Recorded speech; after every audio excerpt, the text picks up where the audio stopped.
Hello বন্ধুরা, good morning সবাইকে এবং সবাইকে ওয়েলকাম জানাচ্ছি নতুন আরেকটি ভিডিওতে স্টাডি ফর জব ইউটিউব চ্যানেলে। তো আজকের ভিডিওতে তোমাদের জন্য রেলওয়ে থেকে নতুন আরেকটি চাকরির নোটিফিকেশন চলে এসেছে। তো তোমরা যারা রেলওয়েতে জব করতে চাও বা জব করতে ইচ্ছে আছে তোমাদের রেলওয়েতে, তো তাদের জন্য একটি নতুন সুযোগ রয়েছে রেলওয়েতে জব করার জন্য। তো আজকের নোটিফিকেশনটি নিয়ে আলোচনা করার আগে তোমাদেরকে বলতে চাই, এই চ্যানেলে যারা নতুন রয়েছে তারা অবশ্যই কিন্তু চ্যানেলটিকে সাবস্ক্রাইব করে দেবে, সাথে সাথে বেল আইকন অন করে রাখবে এবং লাইক কমেন্ট শেয়ার তো অবশ্যই কিন্তু করবে। ঠিক আছে, তোমাদের একটি শেয়ারে কিন্তু অন্যরাও ভিডিওটি দেখার কিন্তু সুযোগ হয়ে যাবে। তো আজকের ভিডিওর মধ্যে তোমাদের যে ইন্ডিয়ান রেলওয়ে থেকে নতুন ভ্যাকেন্সি চলে এসেছে, তো এই নোটিফিকেশনটি নিয়ে আলোচনা করব। তো অবশ্যই তোমরা ভিডিওটা কিন্তু প্রথম থেকে শেষ পর্যন্ত অবশ্যই কিন্তু দেখবে। দেখো, আজকের যে নোটিফিকেশনটি রয়েছে তার মধ্যে এখানে দেখতে পাচ্ছ ইন্ডিয়ান রেলওয়ের মধ্যে তোমাদের বলা হয়েছে যে নোটিফিকেশন দেখতে পাচ্ছ 47 ব্যাচ, এখানে দেখতে পাচ্ছ যে 2024। তারপরে এখানে দেখতে পাচ্ছ যে লাস্ট ডেট, ঠিক আছে, লাস্ট ডেট অনলাইন অ্যাপ্লাই করার লাস্ট ডেট তোমাদের রয়েছে 5/8/2025। ঠিক আছে, তো বলতে পারো 5 আগস্ট পর্যন্ত তোমরা এখানে অনলাইন অ্যাপ্লাই করতে পারবে। যার ডেট তোমরা দেখছো 5/7/2025, কিন্তু এই ডেটে কিন্তু যে নোটিফিকেশনটি কিন্তু পাবলিশ করা হয়েছে। তো তোমরা যারা এখানে অ্যাপ্লাই করতে চাও তারা 5/8/2025 আগে অবশ্যই তোমরা এখানে অ্যাপ্লাই করতে পারবে। তাছাড়া তোমরা দেখতে পাচ্ছ অনলাইন যে ফি, ঠিক আছে, ফি তোমার দেওয়ার লাস্ট ডেট রয়েছে। তারপর লাস্ট ডেট রয়েছে ডকুমেন্ট আপলোড করার লাস্ট ডেটও কিন্তু রয়েছে 7/8/2025। তো এখানে তোমাদের টোটাল ভ্যাকেন্সি রয়েছে দেখতে পাচ্ছ 374টি। ঠিক আছে, আমি দেখো এখানে আন্ডারলাইন করে দিয়েছি, বক্স বানিয়ে দিয়েছি। এখানে দেখতে পাচ্ছ যে অনলাইন প্রসেস 374টি ভ্যাকেন্সির জন্য কিন্তু অনলাইন অ্যাপ্লিকেশন তোমাদের শুরু হয়ে গেছে। তো এখানে তোমাদের রয়েছে যারা আইটিআই আছে তারা অ্যাপ্লাই করতে পারবে, তাছাড়া নন আইটিআইও তোমরা এখানে অ্যাপ্লাই করতে পারবে। তো আইটিআই এবং যারা আইটিআই ছাড়া কতগুলো ভ্যাকেন্সি রয়েছে এবং আইটিআইয়ের সাথে কতগুলো ভ্যাকেন্সি রয়েছে সবগুলি কিন্তু তোমাদেরকে আমি বলে দেবো। ঠিক আছে, যারা আইটিআই আছে তারাও এখানে অ্যাপ্লাই করতে পারবে, আইটিআই ছাড়াও এখানে তোমরা অ্যাপ্লাই করতে পারবে। তার জন্য প্রথমে দেখতে পাচ্ছ তোমাদের যে ভ্যাকেন্সি, ঠিক আছে, নাম্বার অফ সিট রয়েছে এখানে দেখতে পাচ্ছ। নাম্বার অফ সিট এখানে বলা হয়েছে যে আইটিআই অ্যান্ড নন আইটিআই। ঠিক আছে, এখানে বলা হয়েছে দেখতে পাচ্ছ ডিটেলস অফ আইটিআই সিট। তো এখানে বলা হয়েছে আইটিআই সিটের জন্য। ঠিক আছে, তোমরা এখানে আইটিআই এখানে কিন্তু তোমাদের একদম প্রয়োজন রয়েছে। তো তার জন্য এখানে দেখছো ফিটার, তারপর দেখতে পাচ্ছ কার্পেন্টার, তারপর পেইন্টার, ঠিক আছে, মেশিনিস্ট, তারপরে ওয়েল্ডার, ইলেকট্রিশিয়ান, এই 6টি পোস্ট রয়েছে। টোটাল এখানে তোমাদের ভ্যাকেন্সি রয়েছে কতটি দেখতে পাচ্ছ।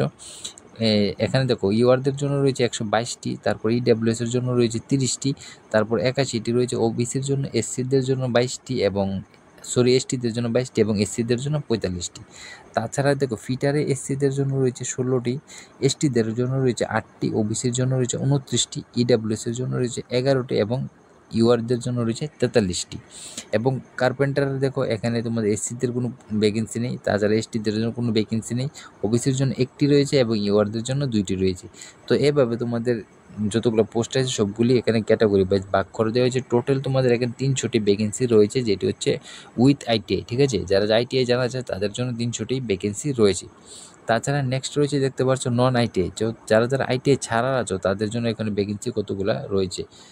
তারপর দেখো তোমাদের এখানে যে নন আইটিআই, ঠিক আছে, ডিটেলস অফ নন আইটিআই দেখতে পাচ্ছ। এখানে যারা আইটিআই জানা নেই তারা এখানে দেখতে পাচ্ছ সেম পোস্ট রয়েছে। তার মধ্যে এখানে দেখো ফিটার রয়েছে, কার্পেন্টার রয়েছে, পেইন্টার রয়েছে, মেশিনিস্ট রয়েছে, ওয়েল্ডার রয়েছে, ইলেকট্রিশিয়ান রয়েছে। ঠিক আছে, তার মধ্যে তোমাদের টোটাল ভ্যাকেন্সি কতটি রয়েছে এখানে ক্যাটাগরি দেখতে পাচ্ছ। এসসিদের জন্য এই লাইনে দেখতে পাচ্ছ এসসিদের ক্যাটাগরির জন্য কতগুলো ভ্যাকেন্সি রয়েছে, এসটিদের জন্য দেখতে পাচ্ছ, ওবিসির জন্য দেখতে পাচ্ছ, ইডাব্লিউএসের জন্য দেখতে পাচ্ছ, তারপর ইউআরদের জন্য দেখতে পাচ্ছ। টোটাল এখানে 74টি ভ্যাকেন্সি রয়েছে। আগে তোমাদের 300টি ভ্যাকেন্সি রয়েছে যারা আইটিআইয়ের সাথে এবং নন আইটিআইয়ের জন্য 74টি ভ্যাকেন্সি রয়েছে। এখানে ক্যাটাগরি ওয়াইজ কিন্তু তোমাদের যে ভ্যাকেন্সি ভাগ করে দেওয়া হয়েছে। তো আশা করি অবশ্যই তোমরা এটি বুঝতে পারছো যে তোমাদের যতগুলো আইটিআইয়ের সাথে কতগুলো ভ্যাকেন্সি রয়েছে, আইটিআই ছাড়া কতগুলো ভ্যাকেন্সি রয়েছে। টোটাল তোমাদের 374টি ভ্যাকেন্সি কিন্তু রয়েছে। ঠিক আছে, তারপর দেখতে পাচ্ছ তোমাদের যে এজ লিমিট কি রয়েছে, তারপর এক্সাম প্যাটার্ন সেগুলো আমি এখানে আলোচনা করব।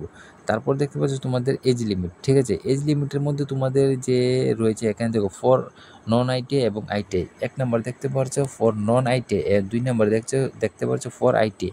তো নন আইটিআই ক্যান্ডিডেটের জন্য 15 বছর থেকে 22 বছর পর্যন্ত যারা রয়েছে এবং যারা ইউআর ক্যাটাগরি রয়েছে তারা 15 থেকে 22 বছর পর্যন্ত তোমরা এখানে অ্যাপ্লাই করতে পারবে। এবং যারা যে আইটিআই ছাড়া রয়েছে, ঠিক আইটিআইয়ের সাথে রয়েছে, তারা এখানে 15 বছর থেকে 24 বছর পর্যন্ত অ্যাপ্লাই করতে পারবে, ঠিক আছে। আইটিআই যারা আছে তারা 15 থেকে 24 এবং আইটিআই ছাড়া 15 থেকে 22। তোমরা অবশ্যই ক্লিয়ার হয়ে গেছো এজ নিয়ে, ঠিক আছে। এবং দেখতে পাচ্ছ age limit for welder trade and carpenter ক্যান্ডিডেটের জন্য 15 থেকে 22 বছর পর্যন্ত অ্যাপ্লাই করতে পারবে। এটা গেল তোমাদের ইউআরদের এজ। এবং তাছাড়া এসসি এসটি ওবিসি যারা রয়েছে পিডাব্লিউডি তাদের জন্য আলাদা রিল্যাক্সেশন থাকছে। এখানে দেখতে পাচ্ছ এসসিদের জন্য 5 বছর রিল্যাক্সেশন, ওবিসির জন্য 3 বছর, ইউআরদের 10 বছর, এসসি এসটিদের জন্য 15 বছর, ওবিসি এগুলো কিন্তু আলাদাভাবে ভাগ করে দিয়ে দিয়েছে। তোমরা এখানে সম্পূর্ণটা দেখতে পারো, ঠিক আছে। এখানে দেখতে পাচ্ছ। তো এইগুলো তোমাদের এজ লিমিট, ঠিক আছে, এজ লিমিট। তারপর তোমাদের রয়েছে কোয়ালিফিকেশন। তারপর তোমাদের কোয়ালিফিকেশন হচ্ছে গিয়ে এই দেখতে পাচ্ছ তোমাদের এখানে রয়েছে কোয়ালিফিকেশন, মিনিমাম এডুকেশন কোয়ালিফিকেশনের কথা বলা হয়েছে 1, 2 দেখতে পাচ্ছ। 1 নাম্বার রয়েছে নন আইটিআই, 2 নাম্বার রয়েছে ফর আইটিআই।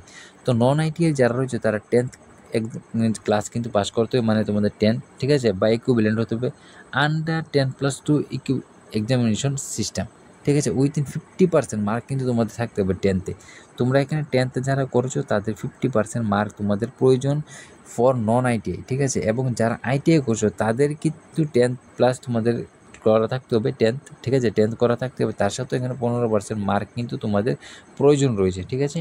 তো তোমাদের সবারই এখানে দেখতে পাবে যে মাস্ট লগ আইটিআই তো থাকতে হবে। এবং যারা নন আইটিআই তারা তো আইটিআই ছাড়া 15% মার্ক দিয়ে হয়ে যাবে। এবং 15% বলছি বারবার, এখানে 50%, ঠিক আছে। তো 50% মার্ক তোমাদের প্রয়োজন এখানে আইটিআই ছাড়া। এবং আইটিআই যদি নিয়ে নাও দুটাতে তোমার 50% মার্ক তোমাদের এখানে লাগবে। এবং আইটিআই তো তোমাদের মাস্ট লাগবে, যেটাতে আইটিআই প্রয়োজন রয়েছে। তারপর দেখো তোমাদের যে রয়েছে যে অ্যাপ্লিকেশন ফি, ঠিক আছে। অ্যাপ্লিকেশন ফির মধ্যে তোমাদের অ্যাপ্লিকেশন ফি এখানে তোমাদের 100 টাকা রাখা হয়েছে, ঠিক আছে। 100 টাকা তোমাদের অ্যাপ্লিকেশন ফি দিতে হবে। এটা তোমার 5/8/2025 আগে তোমাদের কিন্তু ফিটা দিয়ে দেবো অ্যাপ্লাই করার পর। ফি এখানে দেখো নট রিফান্ডেবল, 100 টাকা যে তোমরা দেবে এটা কিন্তু রিফান্ড হবে না, ঠিক আছে। রিফান্ডেবল যারা নো ফি, কাদের ফি প্রয়োজন নেই, তোমাদের এসসি এসটি, তারপর পিএইচ ক্যান্ডিডেট এবং উমেন ক্যান্ডিডেটের জন্য কোনো ফি লাগবে না, তারা ফ্রিতে এখানে অ্যাপ্লাই করে নিতে পারবে। এবং last date for applying online application 5/8/2025, ঠিক আছে। 5 আগস্টের আগে তোমরা এখানে অ্যাপ্লাই করতে পারবে। তো এটা গেলো তোমাদের ফি এবং অ্যাপ্লাই করার ডেট। এবং কারা কারা এখানে ফি লাগবে, কাদের লাগবে না সেটা তো অবশ্যই বুঝে গেছো, আমি তো ভালো করে তোমাদেরকে বলেই দিয়েছি। তো তাহলে আশা করি বুঝতে পেরেছো তোমরা যে ইনফরমেশনটা রয়েছে এখানে, নোটিফিকেশনে কী ইনফরমেশন রয়েছে তা আমি তোমাদেরকে বুঝিয়ে দিয়েছি। যদি কোনো ডাউট থেকে থাকে তাহলে অবশ্যই কিন্তু কমেন্টে তোমরা এখানে কোশ্চেন করতে পারো, সেখানে আমি ডাউট ক্লিয়ার করার একদম সম্পূর্ণ চেষ্টা করবো, ঠিক আছে। তো তাছাড়া তোমাদের কি বলেছি, যদি ভিডিওটি ভালো লেগে থাকে তাহলে অবশ্যই একটি সাবস্ক্রাইব করে দিও এবং অনেকগুলি শেয়ার করে দিও।